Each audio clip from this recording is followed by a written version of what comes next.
Hello and welcome to the PavlovRconWebserver install and build guide. We will first do the build stuff and after that the installation. The timestamp will be down below for the installation, and the commands file will be in the description as well. So first of all, just let us add the .NET dev list to our sources list, and then just update and install the stuff we need. After that, go to the directory you wanna clone the PavlovRconWebserver inside of it. Just here for me, and then let's check. So it should be here. I already have the code, but you should do something like this.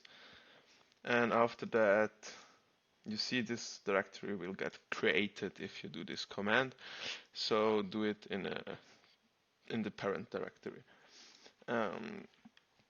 I don't have to git clone. I just make fetch and pull. That's all what you have to do if you just wanna update the code. So now you see it's already up to date, and we going to publish and build it. So here's the output directory. Here's the runtime URL. It's Linux. It's self-contained in this case. I will build it with that because that's the same that it's in the zip files, the build. And that is .NET Core 3.1. Now, in your case, there will be more stuff here, but for me, it's just an update of what I already had. Now, if you build it on your own, you now have to copy from the default database, the database, to your output directory. So /home PavlovWebServerBuild, and then Database.db. I already have a database there, so I will not copy paste it, but you will not have a database if you just build it. And if you update it, you will already have one, so you don't need this command. So now we're coming to the install part. If you guys just coming from the releases and you just need to unzip the release on your on the directory, so just if you not have, just install unzip, and if you already have it, just unzip and the file name, and then you will have to do let me check, and now we make the service, so you can start all that stuff inside of a service and it will auto restart. So I do mine with the name PavlovRconWebserver.service. You can here use whatever you want, but it has to end with .service. So you see I already have it. This file is in the commands file. You can just copy paste it from there if you have the same paths and the same user, and also the ASP.NET Core environment should be production. And I right now just let it be on listen on every IP and on the port 501.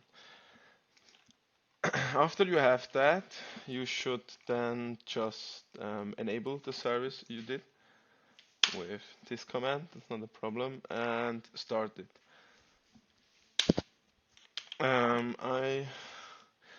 After you start it, you can check if it's running on your desired port.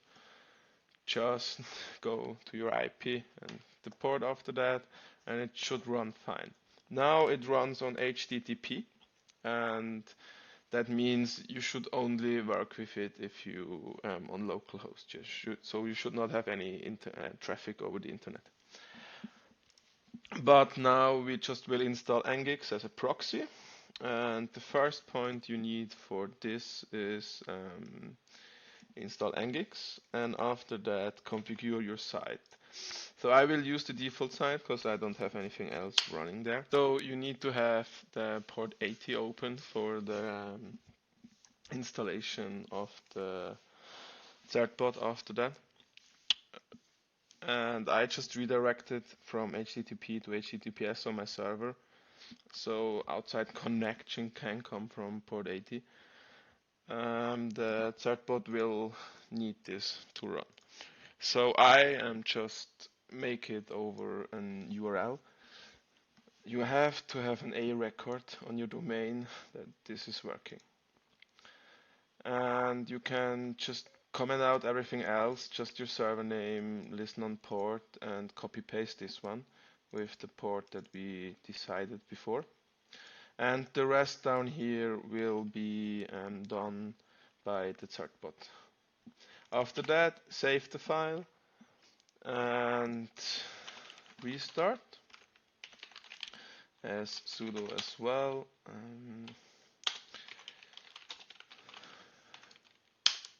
Just because it's better than don't do it.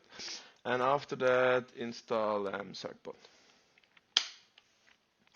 I already had it, so I don't have to do it, but that's how I do it with the tutorial.